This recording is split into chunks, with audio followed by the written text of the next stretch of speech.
Hi friends, जोहार। Study point जे4 में आपका स्वागत है। आशा करता हूँ आप सभी मस्त होंगे और आपकी तैयारी भी मस्त चल रही होगी। आज हम लोग आरआरबी एनटीपीसी जीके जीएस का पीवाईक्यू क्लास 3 करेंगे। ऑलरेडी 2 क्लास कर चुके हैं। अगर आपने नहीं देखा है तो हमारे यूट्यूब का प्ले लिस्ट में जाके देख सकते हैं। चलिए बिना देर किए शुरू करते हैं। Question number 1। क्वेश्चन नंबर 1 में दिया हुआ है, यूनेस्को का मुख्यालय कहाँ स्थित है? ए लंदन, बी वाशिंगटन, सी जोहान्सबर्ग और सी डी पेरिस। अगर आपको इसका उत्तर मालूम है तो प्लीज़ कमेंट करें। इसका सही उत्तर हो जाएगा, आपका हो जाएगा डी पेरिस। क्या हो जाएगा? D Paris. अब इसमें से कुछ महत्वपूर्ण पॉइंट्स मैंने यहाँ पे मेंशन किया है, ताकि जब आप पीवाईक्यू पढ़ें तो उसके बारे में डिटेल पढ़ें, ताकि अगर नेक्स्ट क्वेश्चन से अगर सेम क्वेश्चन से सेम टॉपिक से अगर क्वेश्चन पूछे तो आपको छूटे ना।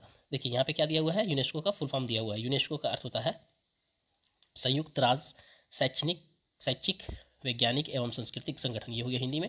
इंग्लिश का होता है United Nations Educational Scientific and Cultural Organization, ये आपका फुल फॉर्म हो गया। अब इसका गठन पूछा जाए कि इसका गठन कब हुआ है, तो आपको 16 नवंबर 1945 को हुआ था। इसका मुख्यालय पेरिस, फ्रांस में है। वर्तमान में यूनेस्को के 194 सदस्य और 12 सहयोगी सदस्य है। अगला प्रश्न है क्वेश्चन नंबर 2 कि कांग्रेस के, क्या दिया हुआ है, कांग्रेस के किस अधिवेशन में स्वराज प्राप्ति का आह्वान किया गया? स्वराज कांग्रेस के किस अधिवेशन में स्वराज प्राप्ति का आह्वान किया गया? ए 1909, बी 1906, सी 1904 और डी 1902। अगर आपको इसका उत्तर मालूम है तो प्लीज़ कमेंट करेंगे। इसका सही उत्तर हो जाएगा बी 1906। अब इसमें कुछ महत्वपूर्ण पॉइंट्स दिया हुआ है। देखिए यहाँ पे कि 1906 में कलकत्ता अधिवेशन में स्वराज प्राप्ति का आह्वान किया गया। ठीक है, स्वदेशी के प्रस्ताव भारतीय राष्ट्रीय कांग्रेस के 1906 के कलकत्ता अधिवेशन में अपनाया गया था।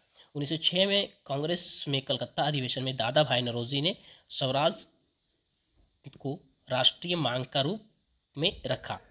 1906 में कलकत्ता अधिवेशन की अध्यक्षता दादा भाई नौरोजी ने की थी। किसने किया था? दादा भाई नौरोजी ने। अब उसके बाद कुछ अलग से पॉइंट्स दिया हुआ है कि आपका प्रथम कांग्रेस का प्रथम मुस्लिम अध्यक्ष कौन है, तो आपका बदरुद्दीन तैयबजी है। प्रथम महिला अध्यक्ष कौन है, तो आपको एनी बेसेंट है। प्रथम भारतीय महिला अध्यक्ष पूछा जाए तो आपको सरोजनी नायडू है। अगला प्रश्न है क्वेश्चन नंबर 3 में दिया हुआ है कि चूने के पानी का रासायनिक सूत्र क्या है? चूने के पानी का रासायनिक सूत्र क्या है? ए COH2, बी CaO यानी कैल्शियम ऑक्साइड, सी CaCO3 और डी CaHCO3 2। अगर आपको इसका उत्तर मालूम है तो प्लीज़ कमेंट करें। इसका सही उत्तर हो जाएगा, आपको हो जाएगा ए CaOH2। अब देखिए यहाँ पे कुछ महत्वपूर्ण पॉइंट्स लिखा है। क्या लिखा हुआ है? चूने के पानी का रासायनिक सूत्र CaOH2 है। रासायनिक रूप में चूने के पानी को कैल्शियम हाइड्रोक्साइड कहा जाता है। चूने के पानी को बुझा हुआ चूना भी कहा जाता है। इसको बुझा हुआ चूना भी कहा जाता है। चूने के पानी को पानी या मिट्टी में मिलाने से उसका pH स्तर बढ़ जाता है। चूने के पानी को कार्बन डाइऑक्साइड गैस के साथ उबाला जाए तो यह कैल्शियम कार्बोनेट CaCO3 का अवक्षेप बनाता है। अगला है, चूने के पानी का इस्तेमाल कई कामों में किया जाता है, जैसे कि सफ़ेदी, सीवेज उपचार, पानी में फ्लक्यूलेट के रूप में, आचार बनाने में, पेय पदार्थ के लिए पानी को संसाधित करने में और कागज उद्योग में, ये सब में उपयोग किया जाता है। ओके, अगला प्रश्न है क्वेश्चन नंबर 4। लोकसभा और राज्यसभा की संयुक्त बैठक की अध्यक्षता कौन करता है? क्या बोल रहा है? लोकसभा और राज्यसभा की संयुक्त बैठक की अध्यक्षता कौन करता है? ए प्रधानमंत्री, बी लोकसभा अध्यक्ष, सी उपाध्यक्ष और डी लोकसभा उपाध्यक्ष। अगर आपको इसका उत्तर मालूम है प्लीज़ कमेंट करें। इसका सही उत्तर हो जाएगा, आपका हो जाएगा बी लोकसभा अध्यक्ष। लोकसभा अध्यक्ष। अब यहाँ पे मैंने कुछ महत्वपूर्ण पॉइंट मेंशन किया है कि लोकसभा अध्यक्ष लोकसभा और राज्यसभा की संयुक्त बैठक की अध्यक्षता करता है। लोकसभा के उपाध्यक्ष उसकी अनुपस्थिति में की अध्यक्षता, यदि वह अनुपस्थित भी है तो राज्यसभा के उपसभापति इसकी अध्यक्षता करते हैं। अध्यक्ष कभी भी संयुक्त सत्र की अध्यक्षता नहीं करता। अगला प्रश्न है क्वेश्चन नंबर 5। निम्नलिखित क्या दिया हुआ है? निम्नलिखित में से किस रक्त समूह वाले लोग सार्वभौमिक प्राप्तकर्ता माने जाते हैं? यानी कि आप कौन से रक्त समूह है जो सभी से ले सकते हैं, उसके बारे में बताना है। A positive, A B positive, C B positive और डी ओ पॉजिटिव। तो इसका सही उत्तर क्या हो जाएगा फ्रेंड्स? इसका सही उत्तर हो जाएगा बी ए बी पॉजिटिव। क्या हो जाएगा? B A B positive. A B positive जो है आपको किसी से भी कौन प्राप्त कर सकते हैं। देखिए यहाँ पे मैंने कुछ मेंशन किया है कि ए बी पॉजिटिव रक्त समूह वाले सार्वभौमिक प्राप्तकर्ता कहलाते हैं। ऐसा इसलिए कहलाते हैं क्योंकि ये लोग किसी भी रक्त समूह से लाल रक्त कोशिकाएं प्राप्त कर सकते हैं, या किसी से भी ये लाल रक्त कोशिकाएं जो है प्राप्त कर सकते हैं। वहीं ओ नेगेटिव रक्त समूह वाले लोगों को सार्वभौमिक दाता भी कहा जाता है, और ओ नेगेटिव वाले को सार्वभौमिक दाता यानी कि वो किसी को भी दे सकते हैं। ऐसा इसलिए है क्योंकि इनमें से कोई प्रतिजन एंटीजन नहीं होता है, इसलिए इसका रक्त सभी वर्ग के लोगों को चढ़ाया जा सकता है। और कुछ अन्य क्या दिया हुआ है, रक्त के कुछ अन्य पॉइंट्स, महत्वपूर्ण पॉइंट्स, ए या बी प्रकार वाले मिलान रक्त या ओ प्रकार का रक्त प्राप्त कर सकते हैं। ए और बी वाले लोग मिलान जो है रक्त ओ प्रकार का रक्त प्राप्त कर सकते हैं। टाइप ओ वाला व्यक्ति कौन सा, तो टाइप ओ वाला व्यक्ति केवल टाइप ओ से प्राप्त कर सकते हैं, ओ वाला सिर्फ ओ से ही प्राप्त कर सकता है, लेकिन ए बी में किसी को भी दान कर सकता है, यानी कि ले नहीं सकता है ओ वाला किसी से भी, लेकिन दे सभी को सकता है। ये था क्वेश्चन नंबर 5 तक। अब देखिए हर 5 प्रश्न के बाद मैंने यहाँ पे आंसर मेंशन किया है, ताकि आप जब रिवीजन करें तो ज़्यादा स्क्रॉल ना करना पड़े, ऊपर में ही आपको आंसर आसानी से मिल जाए। ओके, अगर आपको इसका पीडीएफ चाहिए तो हमारे टेलीग्राम चैनल ज्वाइन कर लीजिएगा। टेलीग्राम का जो है आपको लिंक आपको डिस्क्रिप्शन में मिल जाएगा। ऑलरेडी 2 क्लास का पीडीएफ डाल दिया गया है, तीसरा क्लास का जो है अगर आपको आज कुछ एडिट करना रहेगा तो एडिट करके रात तक डाल दिया जाएगा। ओके फ्रेंड्स, अगला प्रश्न है क्वेश्चन नंबर 6। भारतीय राष्ट्रीय कांग्रेस क्या दिया हुआ है, भारतीय राष्ट्रीय कांग्रेस का गठन किसने किया? ए बाल गंगाधर तिलक, बी गोपाल कृष्ण गोखले, सी महात्मा गांधी और डी ए ह्यूम। अगर आपको इसका उत्तर मालूम है तो प्लीज़ कमेंट करें। इसका सही उत्तर हो जाएगा डी ए ओ ह्यूम। अब इसमें से कुछ महत्वपूर्ण पॉइंट्स हैं कि एलन ऑक्टेवियन ह्यूम, यानी कि ए ह्यूम का फुल फॉर्म नाम क्या है, Allan Octavian Hume, Imperial Civil Service के ब्रिटिश सदस्य थे और भारतीय राष्ट्रीय कांग्रेस के संस्थापकों में से एक थे। उन्होंने पत्रिका स्ट्रे फेदर की भी स्थापना की, जिसमें उन्होंने और उनके अभिदाता ने पूरे भारत के पक्षियों पर नोट दर्ज किए, पर उन्होंने 1894 में भारत छोड़ दिया और अपने जीवन के अंत में दक्षिण लंदन वानस्पतिक संस्थान पाया। भारतीय राष्ट्रीय कांग्रेस की स्थापना 28 दिसंबर 1855 को हुई। अगला प्रश्न है क्वेश्चन नंबर 7। अगर आपको इसमें से कुछ चेंजेस चाहिए फ्रेंड्स, कि हमें फास्ट पढ़ाता हूँ या फिर स्लो पढ़ाता हूँ या फिर इसमें से कुछ और ऐड करना चाहिए, तो आप प्लीज़ मेंशन कमेंट करके बताएंगे कि आप में इसमें से कुछ चेंजेस चाहते हैं तो आप बता सकते हैं। ओके, क्या नहीं है कि मैं अगर मान ली जो आपको महत्वपूर्ण पॉइंट्स देता हूँ तो उसमें से कुछ कम देता हूँ, ज़्यादा देता हूँ, या फिर ठीक ठाक है, अच्छा चलेगा, तो इस तरह से आप कमेंट कर सकते हैं। अगला प्रश्न है क्वेश्चन नंबर 7। निम्नलिखित में से कौन सा एक वेब ब्राउज़र नहीं है?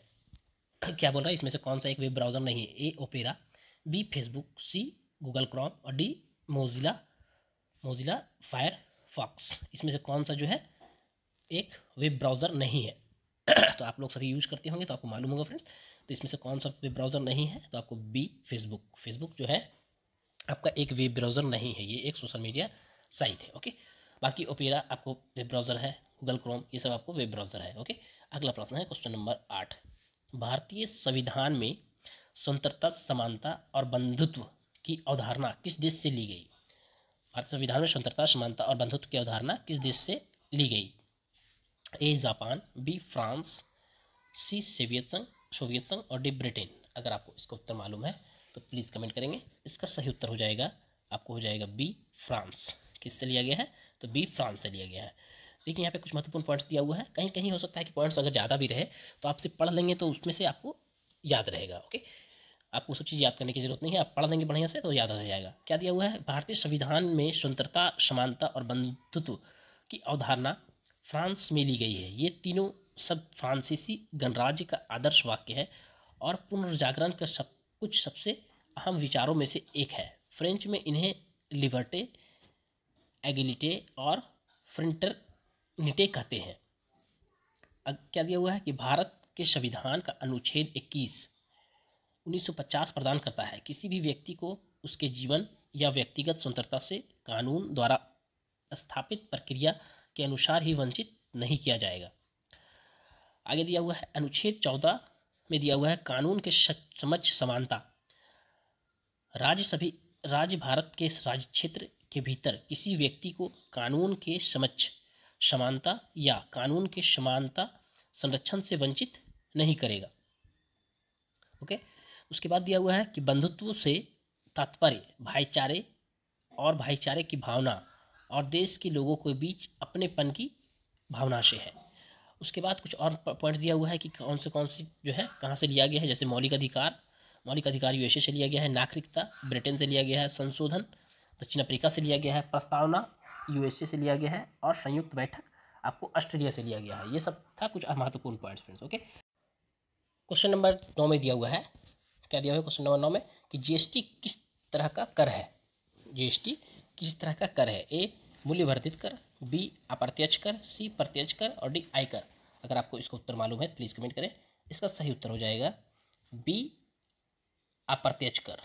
जीएसटी जो है वो आपको अप्रत्यक्ष कर है। अब इसमें से कुछ महत्वपूर्ण पॉइंट्स है कि वस्तु एवं सेवा पर जीएसटी एक अप्रत्यक्ष संघीय बिक्री कर है जो वस्तुओं और सेवाओं की लागत पर लगाया जाता है। अगला प्रश्न है क्वेश्चन नंबर 10 कि निकट दृष्टि दोष वाले व्यक्ति की दृष्टि ठीक करने के लिए किस प्रकार का लेंस की आवश्यकता होती है? कौन सा लेंस का आवश्यकता होती है वो बताना है। ए अभिसारी लेंस, बी द्विफोकसी लेंस, सी अपसारी लेंस और डी बेलनाकार लेंस। अगर आपको इसका उत्तर मालूम है तो प्लीज़ कमेंट करेंगे। इसका सही उत्तर हो जाएगा सी अपसारी लेंस। अब नीचे पे यहाँ पे कुछ मेंशन किया हुआ है कि मानव नेत्र जिस अंग से हम संसार को देख सकते हैं उसे मानव नेत्र कहते हैं। इसमें एक उत्तल लेंस अभिसारी लेंस होता है जो मानव नेत्र लेंस द्वारा छवि रेटिना पर बनती है। अगला प्रश्न है क्वेश्चन नंबर, देखिए हर प्रश्न 5 प्रश्न के बाद मैंने यहाँ पे आंसर मेंशन किया है। अगला प्रश्न है क्वेश्चन नंबर 11 जातक कथाएं। क्या दिया हुआ है? जातक कथाएं किससे संबंधित है? डैश से संबंधित है। ए बौद्ध धर्म, बी सिख धर्म, सी हिंदू धर्म और डी जैन धर्म। अगर आपको इसका उत्तर मालूम है तो प्लीज़ कमेंट करेंगे। इसका सही उत्तर हो जाएगा ए बौद्ध धर्म। क्या हो जाएगा? ए बौद्ध धर्म। जातक कथाएं जो है वो आपको बौद्ध धर्म से संबंधित है। अब देखिए कुछ पॉइंट्स लिखा हुआ है कि जातक कथाएं मानव एवं पशु दोनों रूपों से गौतम बुद्ध से संबंधित कहानियों को दर्शाती है। जातक गौतम बुद्ध के पिछले जन्म के जीवन के बारे में कहानियों का एक संग्रह है। अगला प्रश्न है क्वेश्चन नंबर 12 कि प्रसिद्ध यात्री किसके बारे में बात हो रही है? प्रसिद्ध यात्री इब्न बतूता डैश के मूल निवासी थे। कहाँ के मूल निवासी थे? ए इटली, बी ग्रीस, सी चीन और डी मोरक्को। अगर आपको इसका उत्तर मालूम है तो प्लीज़ कमेंट करेंगे। इसका सही उत्तर हो जाएगा आपको हो जाएगा डी मोरक्को। प्रसिद्ध यात्री इब्न बतूता जो है वो आपको मोरक्को के निवासी थे। कुछ पॉइंट्स दिया हुआ है कि इब्न बतूता एक प्रसिद्ध यात्री मोरक्को का मूल निवासी था। वह 14वीं शताब्दी में मोरक्को से आया था। उन्होंने अरबी साहित्य में अपनी यात्रा पर रिहला नामक एक पुस्तक लिखी जो ईश्वरीय ज्ञान की खोज में एक यात्रा का संकेत देती है। 1334 में इब्न बतूता तुगलक वंश के समय में अफगानिस्तान के पहाड़ों के मध्यम में भारत आया। वह एक मुस्लिम मोरक्कन विद्वान और खोजकर्ता थे जिन्होंने अफ्रीका यूरेशिया में बड़े पैमाने पर यात्रा की। वह 1334 में दिल्ली आए। उन्होंने 8 वर्षों तक राजधानी के काजी के रूप में कार्य किया। अगला प्रश्न है क्वेश्चन नंबर 13 भारत में सांप्रदायिक निर्वाचक प्रणाली। क्या दिया हुआ है? भारत में सांप्रदायिक निर्वाचक प्रणाली किस अधिनियम द्वारा पहली बार शुरू की गई थी? क्या बोल रहा है कि भारत में सांप्रदायिक निर्वाचक प्रणाली किस अधिनियम द्वारा शुरू की गई थी? A Rowlatt Act 1919, B Morley Minto सुधार 1909, सी वेवल योजना 1945 और डी क्रिप्स मिशन 1942। अगर आपको इसका उत्तर मालूम है तो प्लीज़ कमेंट करें। इसका सही उत्तर हो जाएगा आपको हो जाएगा बी मार्ले मिंटो सुधार 1909। देखिए कुछ पॉइंट्स दिया हुआ है कि भारत में सांप्रदायिक निर्वाचन प्रणाली पहली बार 1909 में मिंटो मार्ले सुधारों द्वारा पेश की गई थी। 1909 में भारतीय परिषद अधिनियम को मार्लो मिंटो सुधार के रूप में जाना जाता है। लॉर्ड मार्ले भारत के तत्कालीन राज सचिव थे और लॉर्ड मिंटो भारत के तत्कालीन वायसराय थे। 1909 के भारतीय परिषद अधिनियम जिसे मार्ले मिंटो सुधार के रूप में जाना जाता है सांप्रदायिक मतदाताओं के रूप में ज्ञात धर्म के आधार पर अलग निर्वाचक मंडल की शुरुआत की। लॉर्ड मिंटो को सांप्रदायिक मतदाताओं के रूप में जाने लगा। अगला प्रश्न है क्वेश्चन नंबर 14 निम्नलिखित में से कौन सी नदियां अरब सागर में गिरती है? ये जितने प्रश्न है फ्रेंड्स किसी न किसी एग्जाम से पूछे गए हैं और जो एग्जाम्स होते हैं नेक्स्ट एग्जाम यानी कि आरआरबी एनटीपीसी होने वाले हैं तो मैंने उम्मीद रहेगा कि जितने भी प्रश्न हैं उसी के बीच से चाहे वो सेम प्रश्न रहे या फिर आपको एक्सप्लेनेशन से रहे, यानी महत्वपूर्ण तथ्य से रहे, लेकिन उम्मीद है कि इसी में से रहेगा। आपको अगर मैं आपको जहाँ तक पॉसिबल होगा, जितने प्रश्न पॉसिबल होगा वो मैं कराऊंगा। ओके, आप लोग पढ़ते जाएं, आपकी तैयारी अच्छी से हो, तब क्या आपको सिलेक्शन हो। क्वेश्चन नंबर 14 में दिया हुआ है कि निम्नलिखित में से कौन सी नदियां अरब सागर से गिरती है? ए गोदावरी, बी ब्रह्मपुत्र, सी कृष्णा और डी नर्मदा। अगर आपको इसका उत्तर मालूम है तो प्लीज़ कमेंट करें। इसका सही उत्तर हो जाएगा, आपको हो जाएगा डी नर्मदा। कौन सी नदियाँ जो है अरब सागर में गिरती है? तो आपको नर्मदा। कुछ पॉइंट्स हैं, क्या दिया हुआ है? प्रायद्वीपीय के सबसे बड़ी पश्चिम में बहने वाली नर्मदा मध्य प्रदेश में पहाड़ों की अमरकंटक श्रेणी के पास निकलती है। यह देश की 5वीं सबसे बड़ी नदी है और गुजरात में सबसे बड़ी नदी, गुजरात का सबसे बड़ी नदी नर्मदा है। यह मध्य प्रदेश, महाराष्ट्र और गुजरात को पार करती है और कैम्बे की खाड़ी में से मिलती है। इसे मध्य प्रदेश और गुजरात राज्य के लिए कई मायने में योगदान के लिए मध्य प्रदेश और गुजरात की जीवन रेखा के रूप में जाना जाता है। पूर्व में बहने वाली प्रमुख नदियाँ गोदावरी, कृष्णा, कावेरी, महानदी है, लेकिन नर्मदा और ताप्ती पश्चिम में बहने वाली प्रमुख नदियाँ हैं। नर्मदा और जो है ताप्ती ये पश्चिम में बहने वाली है, बाकी बात जो है आपको कृष्णा, कावेरी, गोदावरी ये सब पूर्व में बहने वाली महानदी है। अगला प्रश्न है क्वेश्चन नंबर 15 कि गीत गोविंद किसने लिखी थी? गीत गोविंद किसने लिखी थी? ए सूरदास, बी जयदेव, सी रसखान और डी मीराबाई। अगर आपको इसका उत्तर मालूम है तो प्लीज़ कमेंट करेंगे। इसका सही उत्तर हो जाएगा, आपको हो जाएगा बी जयदेव। गीत गोविंद जो है किसने लिखी थी? तो जयदेव ने लिखी है। अब कुछ पॉइंट्स यहाँ पे दिया हुआ है वो पढ़ लेते हैं। गीत गोविंद 12वीं सदी के हिंदू कवि जयदेव द्वारा रचित एक रचना है। इसमें कृष्ण, राधा और वृंदावन की गोपियाँ, गाय चराने वाली महिला के बीच संबंधों का वर्णन किया गया है। 12वीं गीत गोविंदा के 12 अध्यायों में व्यवस्थित किया गया है। अब यहाँ पे मैं यहाँ कुछ मेंशन करना भूल गया हूँ शायद। इसमें से जैसे मान लीजिए आपको सुदास का और कौन कौन सी महत्वपूर्ण बुक है वो मैं मेंशन कर दूंगा जब मैं पीडीएफ भेजूंगा डालूंगा, तो उसमें आपका रशखान की ओर से कौन सा बुक है, जयदेव का और कौन सा बुक है, मीराबाई का और कौन सा बुक है महत्वपूर्ण बुक, वो आपको मैं यहाँ पे मेंशन कर दूंगा। ओके, अगला प्रश्न है 16 नंबर कि किस राष्ट्र ने 5 बार राष्ट्रमंडल खेलों की मेज़बानी की? किस राष्ट्र ने 5 बार राष्ट्रमंडल खेलों की मेज़बानी की? A New Zealand, B England, C Canada और डी ऑस्ट्रेलिया। अगर आपको इसका उत्तर मालूम है तो प्लीज़ कमेंट करेंगे। इसका सही उत्तर हो जाएगा डी ऑस्ट्रेलिया। क्या हो जाएगा? D Australia. महत्वपूर्ण तथ्य में क्या दिया हुआ कि ऑस्ट्रेलिया ने 5 बार राष्ट्रमंडल खेलों की मेज़बानी की। 1938, 1962, 1982, 2006, 2018। ऑस्ट्रेलिया के अलावा राष्ट्रमंडल खेलों की मेज़बानी करने वाले कुछ और देश और शहर ये रहे। न्यूजीलैंड के ऑकलैंड ने 1950 से 1990 में राष्ट्रमंडल खेलों की मेज़बानी की। 1950 और 1990 में राष्ट्रमंडल खेलों की मेज़बानी की। स्कॉटलैंड की राजधानी एडिन्सबर्ग ने 1970 और 1986 में राष्ट्रमंडल खेलों की मेज़बानी की। भारत ने साल 2010 में दिल्ली में राष्ट्रमंडल खेलों की मेज़बानी की।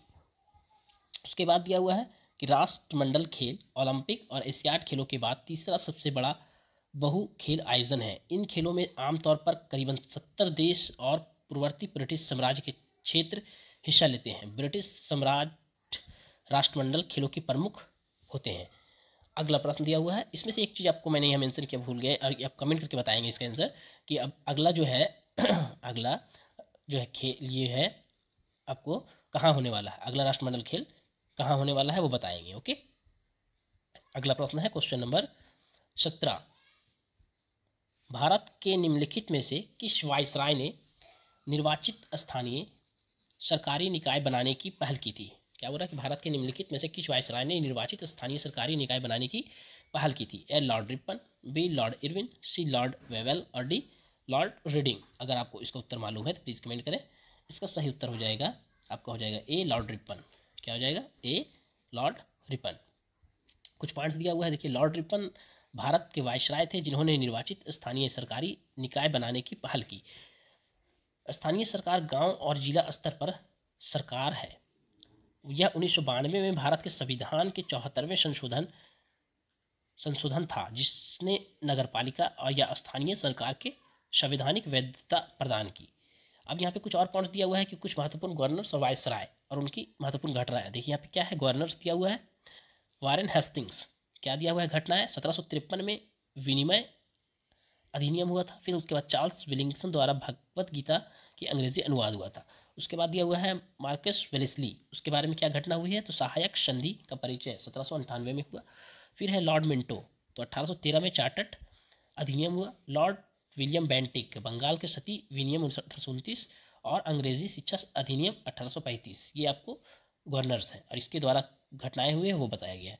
डलहौजी, डलहौजी के द्वारा 1848 में हड़प नीति और विशेषाधिकार अधिनियम 1853। अगला प्रश्न है क्वेश्चन नंबर 18 कि निम्नलिखित में से कौन सी एक अदिश राशि है, निम्नलिखित में से कौन सी एक अदिश राशि है। ए बल, बी संवेग, सी द्रव्यमान और डी कोणीय वेग। अगर आपको इसका उत्तर मालूम है तो प्लीज़ कमेंट करेंगे। इसका सही उत्तर हो जाएगा आपको हो जाएगा सी द्रव्यमान। क्या हो जाएगा, सी द्रव्यमान।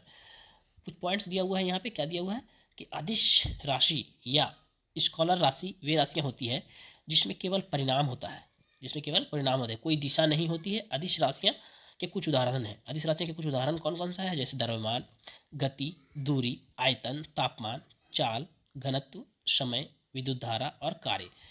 उसके बाद दिया हुआ है वही बल, त्वरण, वेग जैसी राशियाँ सदिश राशियाँ होती है क्योंकि इनमें परिणाम के साथ दिशा भी होती है। अगला प्रश्न है क्वेश्चन नंबर 19 कि किस रंग के उर्वरकों की क्रांति से जोड़ा जाता है। क्या है, किस रंग के उर्वरकों की क्रांति से जोड़ा जाता है। ए गुलाबी, बी स्वर्ण, सी काला और डी धूसर यानी कि ग्रे। अगर आपको इसका उत्तर मालूम है तो प्लीज़ कमेंट करेंगे। इसका सही उत्तर हो जाएगा आपका हो जाएगा डी धूसर ग्रे। क्या हो जाएगा, डी धूसर ग्रे। इसमें कुछ पॉइंट्स दिया हुआ है कि भारत में कृषि कृतियों से संबंधित रंग, देखिए काला क्रांति का नाम जो है वो आपको संबंधित है और यहाँ संबंध क्षेत्र है। पीली क्रांति से कौन सा संबंध क्षेत्र है, तिलहन। श्वेत क्रांति से आपको दूध, काली क्रांति से पेट्रोलियम उत्पादन, लाल क्रांति से मांस और टमाटर उत्पाद। उसके बाद दिया हुआ है गोल्ड क्रांति से आलू, सिल्वर फाइबर क्रांति से कपास। उसके बाद दिया हुआ है नीली क्रांति से मछली, गुलाबी क्रांति से झींगा, कौन संबंधित है वो दिया हुआ है, ठीक है। धूसर क्रांति से उर्वरक, हरित क्रांति से अनाज, स्वर्ण क्रांति से शहद और बागवानी। फिर उसके बाद रजत क्रांति से आपको अंडा कुक्कुट और भूरी क्रांति से उच्च किस्म की बागवानी, फसलों के उत्पादन बढ़ाने, विपणन और निर्यात के लिए मूलभूत सुविधाओं को बढ़ाना। ये सब आपको संबंधित है। कौन सी क्रांति किससे संबंधित है वो मैंने यहाँ मेंशन किया है, ओके। अगला प्रश्न है 20 लाइकन एक ऐसा जीव है, लाइकन एक ऐसा जीव है जो डैश पर नजर रखता है। किस पर नजर रखता है, ए गैस प्रदूषण, बी जल प्रदूषण, सी मृदा प्रदूषण और डी वायु प्रदूषण। अगर आपको इसका उत्तर मालूम है तो प्लीज़ कमेंट करेंगे। इसका सही उत्तर हो जाएगा डी वायु प्रदूषण। लाइकन जो है एक ऐसा जीव है जो वायु प्रदूषण पर नजर रखता है। कुछ पॉइंट से दिया भैया, लाइकन एक ऐसा जीव है जो वायु प्रदूषण पर नजर रखता है। लाइकन को बायो इंडिकेटर के रूप में भी जाना जाता है। जीव संकेत वे जीवित जीव हैं जो पर्यावरण में बदलाव के लिए विशेष रूप से स्पष्ट तरीके से प्रतिक्रिया करते हैं। लाइकेन वायु प्रदूषण के लिए उपयोगी बायो इंडिकेटर है, विशेष रूप से सल्फर डाइऑक्साइड प्रदूषण के लिए, क्योंकि वे अपना पानी और आवश्यक पोषक तत्व मुख्य रूप से मिट्टी से नहीं बल्कि वातावरण से प्राप्त करते हैं, ओके। देखिए यहाँ पे फिर से यहाँ पे मैंने आंसर मेंशन किया है।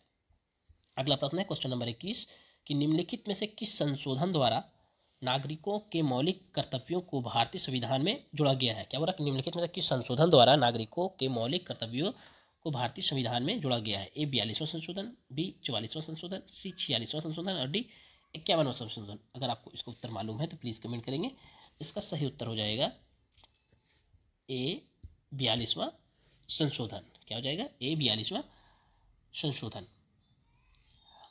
इसमें कोई महत्वपूर्ण पॉइंट्स क्या दिया हुआ है कि भारतीय संविधान में नागरिकों के मौलिक कर्तव्यों को 42वें संशोधन अधिनियम 1976 के जरिए जोड़ा गया था। इस संशोधन के जरिए संविधान का एक नया भाग 4 जोड़ा गया। इस भाग में एक ही अनुच्छेद 51 है जिसमें नागरिकों के मौलिक कर्तव्यों की सूची है। क्या दिया हुआ है, जिसमें नागरिकों के मौलिक कर्तव्यों की सूची है।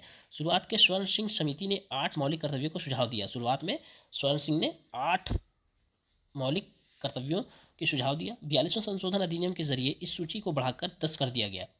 बाद में 86वें संशोधन अधिनियम 2002 के जरिए एक और मौलिक कर्तव्य जोड़ा गया।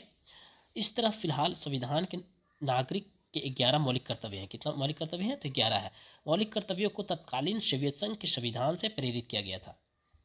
अगला प्रश्न है क्वेश्चन नंबर 22 खंबा थोइबी डैश के प्रदर्शन कला की एक महत्वपूर्ण शैली है, कहाँ की है? तो ए नागालैंड, बी पुडुचेरी, सी मणिपुर और डी लक्षद्वीप। अगर आपको इसका उत्तर मालूम है तो प्लीज़ कमेंट करेंगे।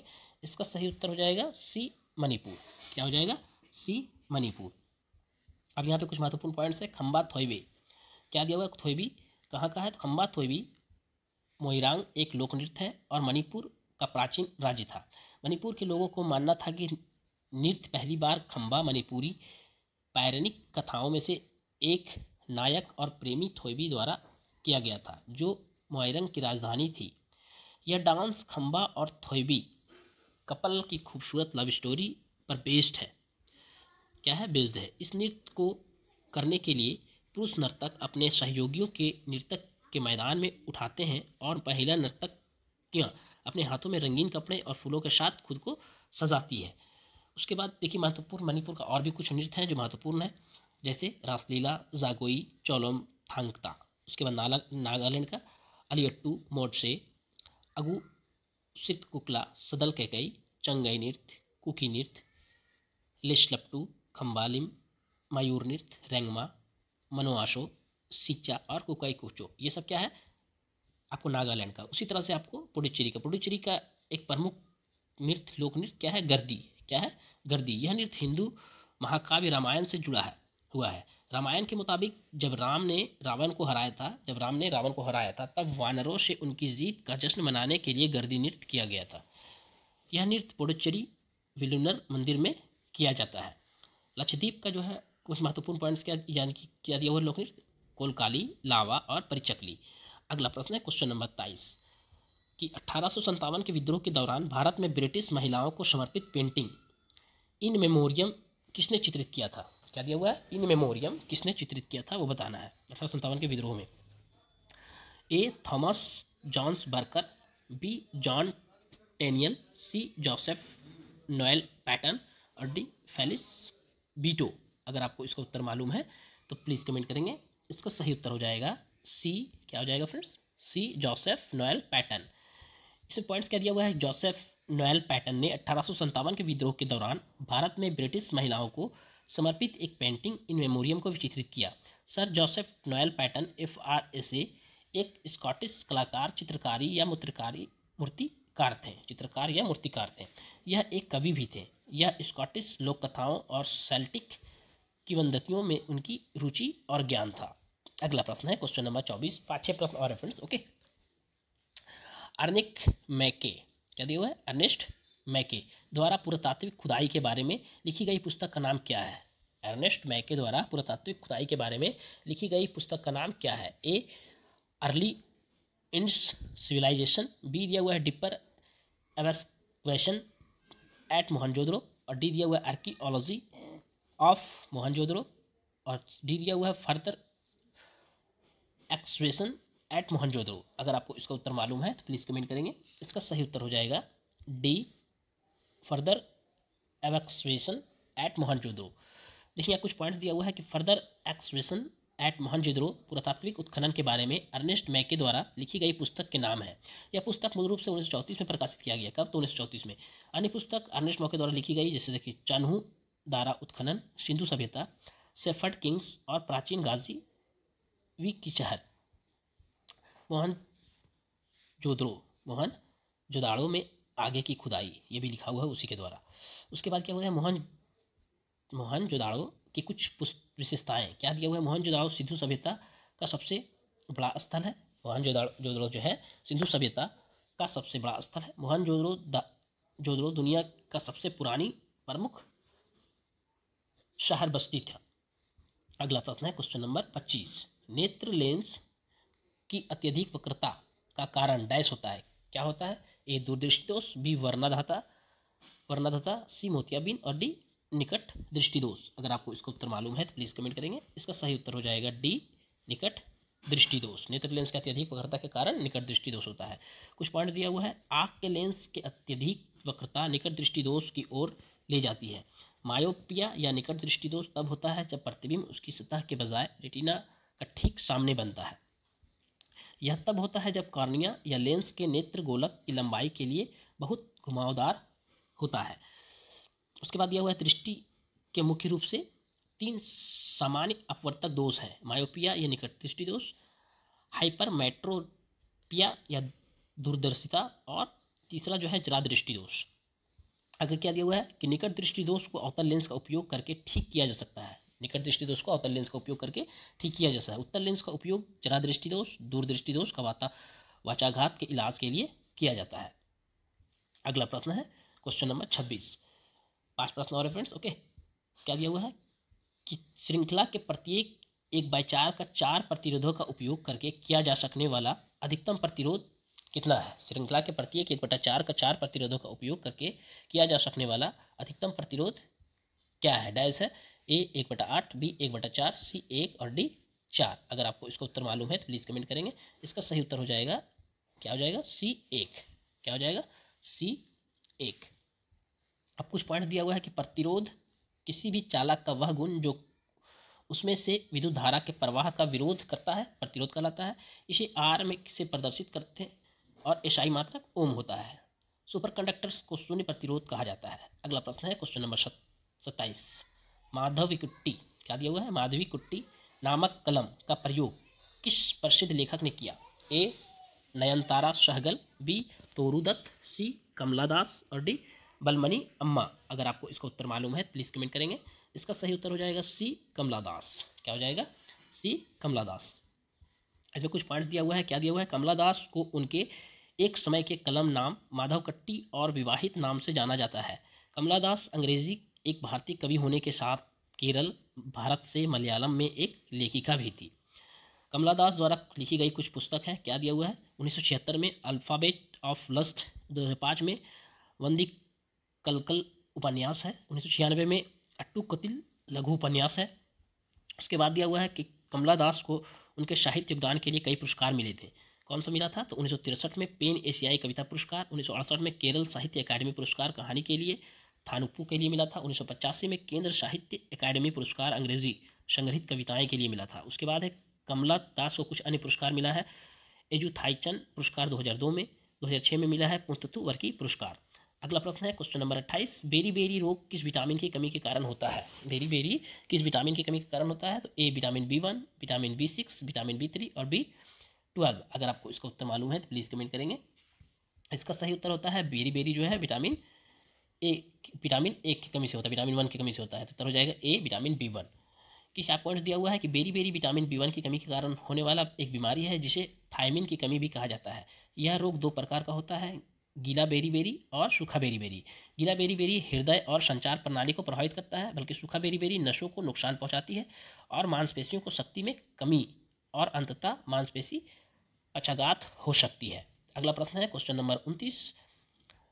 भारत की सबसे ऊंची चोटी कौन सी है। भारत की सबसे ऊंची चोटी कौन सा है, ए नंदा देवी, बी कंचनजंगा, सी माउंट एवरेस्ट और डी धूपागढ़ की चोटी। अगर आपको इसका उत्तर मालूम है प्लीज़ कमेंट करेंगे। इसका सही उत्तर हो जाएगा, क्या हो जाएगा फ्रेंड्स, बी कंचनजंगा। क्या हो जाएगा, बी कंचनजंगा। अब देखिए आप कुछ पॉइंट्स लिखा है कि कंचनजंगा भारत की सबसे ऊंची पर्वत चोटी है। यह दुनिया का तीसरा सबसे बड़ा पर्वत है। माउंट एवरेस्ट पहला और माउंट गॉडविन दूसरा है। तो ये दुनिया का तीसरा सबसे बड़ा है कंचनजंगा। उसके बाद क्या दिया हुआ है कि इसकी ऊंचाई 8,598 मीटर है। यह सिक्किम और नेपाल के बीच की सीमा पर पूर्वी हिमालय में स्थित है। पर्वत महान हिमालय श्रृंखला का हिस्सा है। उसके बाद दिया हुआ है कि नंदा देवी जो है कंचनजंगा के बाद भारत की दूसरी सबसे ऊंची पर्वत है। नंदा देवी जो है कंचनजंगा के बाद भारत की दूसरी सबसे ऊंची पर्वत चोटी है, लेकिन यह पूरी तरह से भारत में स्थित सबसे ऊंची पर्वत चोटी है। अगर पूरी तरह से भारत पूछा जाए तो आपका नंदा देवी होगा, लेकिन यह पूरी तरह से भारत में स्थित सबसे ऊंची पर्वत चोटी है। अगर पूछा जाए कि भारत में सबसे ऊंची चोटी कौन सा है, यानी कि स्थित पूरा भारत में स्थित, तो आपका नंदा देवी होगा। अगला प्रश्न है और आज का आखिरी प्रश्न है फ्रेंड्स कि जिम कॉर्बेट राष्ट्रीय उद्यान कहाँ स्थित है। जिम कॉर्बेट राष्ट्रीय उद्यान कहाँ स्थित है, ए कर्नाटक, बी बिहार, सी उत्तराखंड और डी राजस्थान। अगर आपको इसका उत्तर मालूम है तो प्लीज़ कमेंट करेंगे।